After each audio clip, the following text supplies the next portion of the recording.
투자시 학습 목표를 먼저 살펴보겠습니다. 첫째, 프롬프트 엔지니어링의 핵심 원리를 이해할 수 있다. 둘째, 효과적인 프롬프트 작성 기법을 습득할 수 있다. 셋째, API를 통한 프롬프트 자동화를 설명할 수 있다. 넷째, 업무 자동화 도구 개발을 실행할 수 있다. 안녕하세요 여러분, 강사 홍승우입니다. 오늘은 효과적인 프롬프트 설계 및 API 연동에 대해서 배워보도록 하겠습니다. 이번 강의에서 여러분이 배울 주된 내용은 프롬프트 엔지니어링입니다. 프롬프트 엔지니어링의 정의에 대해서 이해하고 다양한 프롬프트 엔지니어링 기법을 학습하여서 효과적으로 프롬프트를 설계하는 방법을 알아보고 API 연동까지 실습을 통해서 진행해 보도록 하겠습니다. 먼저 계속 프롬프트 엔지니어링이라고 저희가 말하고 있는데 이 단어의 뜻을 한번 자세히 알아보도록 하겠습니다. 프롬프트 엔지니어링은 AI 모델로부터 원하는 결과를 얻기 위해서 입력 텍스트, 즉 프롬프트를 설계하고 최적화하는 과정입니다. 쉽게 말해서 AI와 대화하는 기술이죠. 어떻게 구조적으로 말하느냐에 따라서 결과는 천지차이도 바뀔 수 있고 해당 4가지 프롬프트 엔지니어링이 중요한 이유가 또 있습니다. 우선적으로 비용 절감이 있습니다. 효율적인 프롬프트를 사용해서 API 호출 횟수를 줄일 수도 있습니다. 여러 번에 나눠서 업무를 지시하는 게 아니라 API를 사용해서 비용이 나가기 때문에 한 번에 정확한 프롬프트를 충실하게 작성해서 보낸다면 비용을 최대한 아낄 수 있습니다. 둘째, 시간 단축입니다. 명확한 프롬프트로 빠르게 정확한 답변을 얻을 수 있습니다. 여러 번의 질문을 반복할 필요가 없는 것은 비용 절감과 시간 단축의 2가지 특징입니다. 또한 품질 향상에 대한 기준을 세울 수 있습니다. 잘 설계된 프롬프트를 가지고 활용도 가능하며 더 정확하고 유용한 결과를 나오게 하기 위해서 프롬프트를 기록 관리하고 업그레이드 해야 합니다. 넷째, 재사용성이 있습니다. 좋은 프롬프트를 템플릿화해서 반복 작업에 자동화도 진행할 수 있습니다.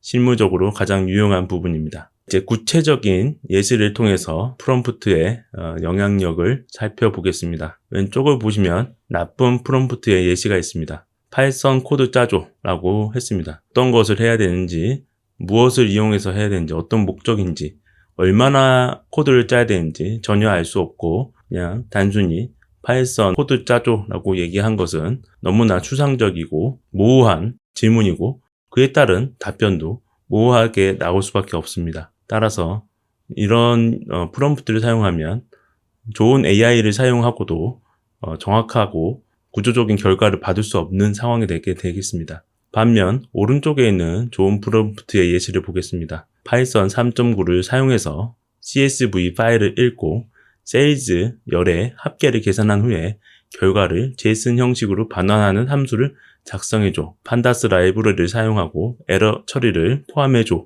라고 구체적으로 요청하면 어떻게 될까요? AI는 여러분이 원하는 정확한 기능을 가진 실용적인 코드를 생성할 수 있게 되겠습니다. 여기서 핵심은 구체성입니다. 저희가 아직 다양한 라이브러리를 잘 모르고 있지만 그것을 다 파악을 한 다음에는 최종적으로는 정확한 파이썬 버전, 사용한 라이브러리, 입력 형식, 출력 형식, 에러 처리 방식까지도 명시해 주어야 해당 부분의 결과가 정확하게 나올 수 있습니다. 실무에서는 이런 차이가 몇 시간의 작업 차이의 시간으로 이어질 수 있으므로 구조적으로 프롬프트를 짜는 거에 습관을 들여야 할 것입니다. 이제 효과적인 프롬프트를 작성하기 위한 체계적인 프레임워크를 소개하겠습니다. 바로 클리어 프레임워크입니다. 클리어는 5가지 원칙의 앞글자를 딴 것입니다. C는 컨텍스트, 맥락 제공입니다. AI에게 역할이나 상황을 알려주는 것입니다. 예를 들어 당신은 파이썬 전문가입니다. 혹은 지금 이 자료는 어떤 데이터입니다. 라고 시작하면 AI가 그 맥락에서 답변하게 됩니다. 이게 왜 중요하냐면 AI가 초보자 관점에서 대답할지 아니면 전문가 관점에서 대답할지 어떤 기초적인 상황에 의해서 지금 시작을 해야 되는 것인지 상황을 인지하는 것이 중요하기 때문에 이 맥락 제공은 중요하다고 생각됩니다. L은 length입니다. 적절한 길이입니다. 너무 짧으면 모호하고 너무 길면 핵심은 흐트러집니다. 필요한 정보를 다 담되 간결하게 작성을 요청하는 것이 좋습니다. 이는 explicitness, 명확성입니다. 원하는 바를 명확하게 밝혀야 하고 모호한 표현은 피해야 합니다. 단순히 카페 추천을 해줘가 아니라 홍대에 얼글레이 스콘이 맛있는 디저트 카페를 추천해줘처럼 명확하게 지시해야 합니다. A는 audience의 약자로 대상을 명시하는 것입니다. 초보자도 이해할 수 있게 혹은 전문가 수준으로 이렇게 명시하면 AI가 답변하는 난이도를 조절합니다. R은 refinement, 반복 개선입니다. 한 번에 완벽한 프롬프트를 만들기는 어렵습니다. 결과를 보고 계속 프롬프트를 개선해 나가는 과정은 필요하기 때문에 리파이먼트 과정이 필요합니다. 이 클리어 프레임워크는 여러분이 프롬프트를 작성할 때마다 체크리스트처럼 활용하시면 좋겠습니다. 다음은 프롬프트를 더 체계적으로 구조화하는 방법을 알아보도록 하겠습니다. 여기 코드 예시를 보시면 create structured prompt라고 하는 함수가 있습니다. 이 함수는 프롬프트를 4가지 요소로 나누어서 구조화를 하게 합니다. 첫 번째, 롤, 역할은 AI가 어떤 전문가를 부여할 것인가. 두 번째는 작업으로 태스크를 지정하고 구체적으로 어떤 업무를 해야 되는지 지정하게 합니다. 셋째로 제약사항으로 어떤 조건이나 제약사항이 있는지를 입력하게 합니다. 출력 형식은 또 결과는 어떤 형태로 받을 것인지를 정확하게 4가지 요소로 나누어서 구조화하게 합니다. 이렇게 구조화했을 경우에 장점은 AI가 각 섹션의 의미를 정확하게 이해하게 됩니다. 역할과 작업이 섞이지 않고 명확하게 구분되니까 정확하게 더욱더 대답을 할 수 있게 가능성이 높아지게 됩니다. 두 번째로 요구사항을 빠뜨리지 않고 처리할 수 있게 됩니다. 체크리스트처럼 각 항목을 채워나가면 가능하기 때문에 이렇게 구조적으로 나누어서 입력할 필요가 있습니다. 이런 구조화된 접근은 반복 작업과 체크리스트를 뛰어넘는 더 좋은 형태의 업무 자동화라고 생각됩니다. 이제는 조금 더 고급 프롬프트 기법들을 살펴보도록 하겠습니다. 앞서 말한 롤 프레이닝으로 AI에게 특정 페르소나나 전문가의 역할을 부여하는 것입니다. 당신은 10년 경력의 데이터 과학자입니다. 머신러닝 모델의 과적합을 방지하는 5가지 방법을 설명해 주세요. 라고 하면 AI가 실제 경험이 많은 데이터 과학자처럼 대답을 해줍니다. 단순히 과적합 방지 방법을 알려줘 라고 물어보는 것보다 훨씬 실무적이고 구체적인 답변을 얻을 수 있습니다. 왜냐하면 AI가 그 역할과 관점에 어조로 답변하기 때문입니다. 두 번째는 스텝 바이 스텝입니다. 단계적 접근은 복잡한 문제를 풀 때 단계적으로 생각해서 문제를 풀어줘. 혹은 think 스텝 바이 스텝이라고 맨 마지막에 쓰면 AI가 중간 과정을 생략하지 않고 차근차근 설명해 가면서 추론을 이어나가게 됩니다. 이건 수학 문제나 어떤 추론 문제에 작업이 필요할 경우에 효과적입니다. 세 번째는 아웃풋 포매팅입니다. 출력 형식을 지정하는 방법인데요. AI의 응답을 구조적으로 받고 싶을 때 사용을 합니다. 이 내용을 JSON 형식으로 해줘. 혹은 마크다운 표 형식으로 정리해줘라고 하면 명확하게 해당 프로그램을 처리하기 쉬운 형태로 결과를 받을 수 있습니다. 특히 나중에 API를 통해서 자동화할 때는 JSON 같은 고조화된 형식을 필수적으로 해야 되기 때문에 해당 기법엔 자주 사용되도록 하겠습니다. 이 3가지 기법은 실무에서 정말 자주 쓰이는 기법들이니 꼭 기억해 두시기 바랍니다. 이제 퓨샷 러닝에 대해서 깊이 있게 알아보도록 하겠습니다. 퓨샷 러닝은 AI에게 몇 가지 예시를 보여주고 패턴을 학습하게 하는 방법입니다. 화면의 예시를 보시면 문장에서 동물 이름만 정확히 추출합니다 라는 지시를 내리고 2개의 예시를 보여줍니다. 우리 집 고양이가 제일 예뻐. 그래서 동물은 고양이. 예시 2에서는 길에서 큰 강아지를 만났다. 동물, 강아지. 이러면 AI는 이 패턴을 학습해서 새로운 입력, 영상 속 앵무새가 말하네 라는 입력에 대해서도 같은 형식으로 동물은 앵무새라고 대답을 할 수 있게 됩니다. 여기서 중요한 팁은 퓨샷 러닝을 사용할 때에는 템퍼처를 낮게 설정하는 것이 좋습니다. 예를 들어서 0.1 정도로 템퍼처가 낮으면 AI가 더 일관되고 예측 가능한 답변을 하기 때문에 형식을 지키는데 유리하고 이런 기법은 JSON 형태 같은 구조화된 출력을 할 때도 효과적입니다.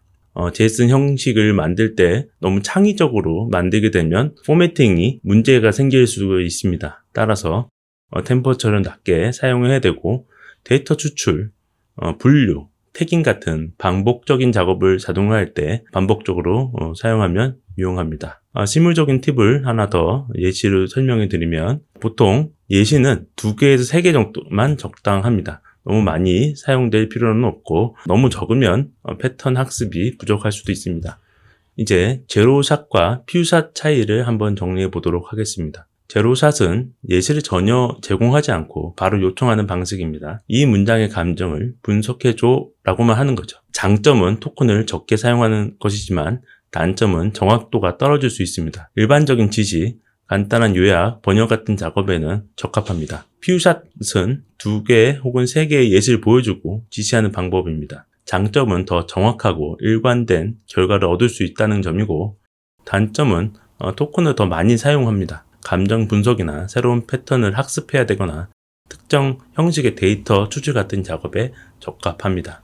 실무에서는 아직은 정확한 패턴을 못 잡았을 경우나 보통의 작업이면 제로샷도 충분히 잘 작업을 하지만 특정 형태의 작업을 반복적으로 해야 될 경우에는 퓨샷을 통해서 해당 작업을 명확하게 처리하는 기능을 구현을 해야 할 것입니다. 비용과 정확도도 트레이드 오프에서 중요한 포인트니 한번 고려해서 선택을 해야 되는 상황이 되겠습니다.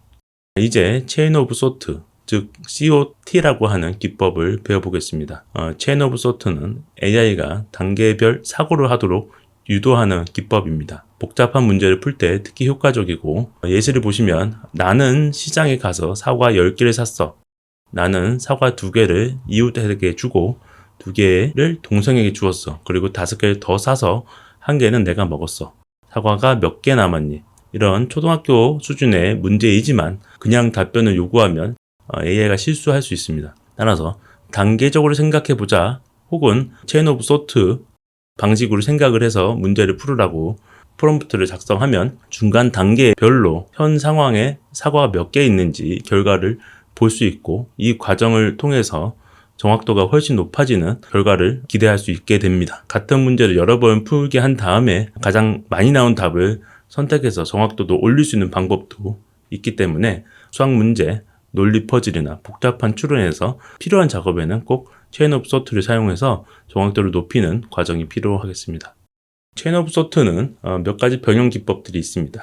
제로샷 COT, 그 다음에 오토 COT, 트리 오브 소트가 있습니다. 첫 번째로는 예시 없이도 차근차근 생각해보자가 될 것이고요. AI가 알아서 단계적으로 사고할 수 있는 방법입니다. 두 번째는 오토 COT입니다. AI가 스스로 추론 과정을 생성한 다음에 그것을 바탕으로 답을 구하는 방법입니다. 제로샷 COT와 오토 COT가 헷갈릴 수 있겠는데요. 오토 COT는 생각하는 단계를 생성하도록 하는 질문이 있는 것이 특징입니다. 그 결과를 바탕으로 해서 최종적인 결과를 사용할 수 있는 것이고 제로샷은 단계적으로 문구만 추가해서 AI가 단계적으로 사고할 수 있도록 하는 방법입니다.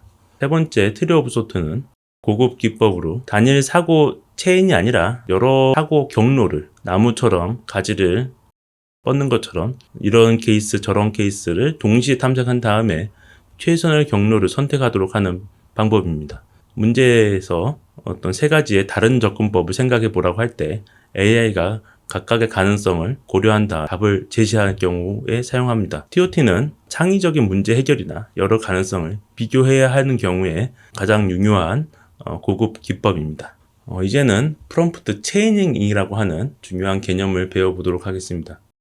프롬프트 체이닝은 하나의 크고 복잡한 작업을 여러 개의 작고 단순한 프롬프트로 나누어 순서대로 처리하는 기술입니다. 예를 들어 보겠습니다. 한국어로 쓴 논문을 영어로 번역하고 핵심 내용을 세 줄로 요약한 다음에 주요 키워드를 5개 뽑아줘 라고 하는 복잡한 요청이 있었다면 이걸 3단계로 나눕니다. 1단계 한국어 논문을 영어로 번역 경과 생성, 번역된 한국 논문을 핵심 내용을 3줄 요약 생성, 이 텍스트에서 주요 키워드 5개 뽑아 최종 결과. 왜 이렇게 나눠서 해야 될까요? 이렇게 나눔을 함으로써 첫 번째로 정확도가 향상이 됩니다. AI가 한 번에 작은 작업에만 집중함으로써 실수가 줄어들고 결과의 품질이 높아집니다. 둘째, 복잡한 작업을 수행할 수 있습니다. 단일 프롬프트로는 처리하기 어려운 보고적 작성, 코딩 생성, 디버거 같은 작업도 체계적으로 수행할 수 있게 됩니다. 세 번째는 수정도 요구합니다. 전체 과정 중에 특정 단계에서 문제 생기면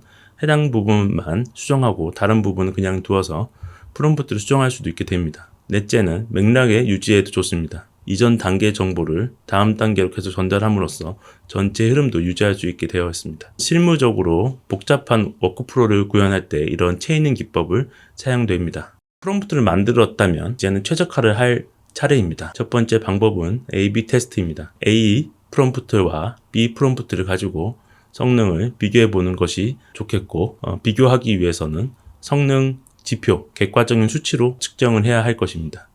어떤 응답이 클릭률이 높았는지, 구매율이 높았는지, 실제 비즈니스와 연관되는 지표로 평가를 하게 됩니다. 세 번째는 반복 개선입니다. 한 번에 완벽한 프롬프트를 만들려고 하지 말고 가설을 세우고 테스트하고 측정한 다음에 개선하는 지속 프로세스를 진행해야 합니다. 이제 실습 시간입니다. 화면에 보이는 콜앱 링크를 누르신 다음에 오늘 배운 내용을 가지고 실습해보는 코드를 구현해 보도록 하겠습니다.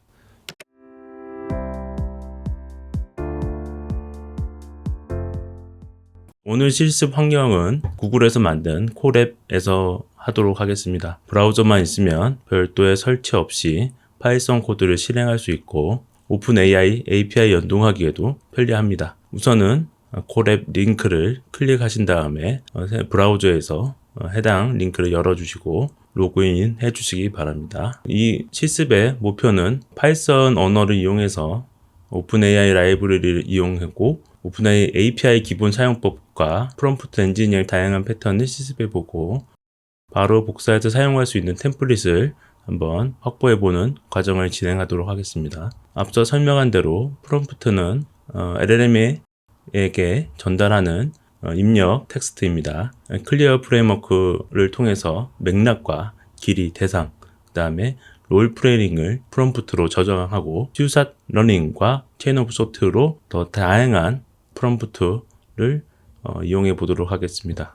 첫 번째로 저희가 해야 될 것은 오픈AI를 사용하기 위해서는 해당 라이브러리를 설치해야 됩니다.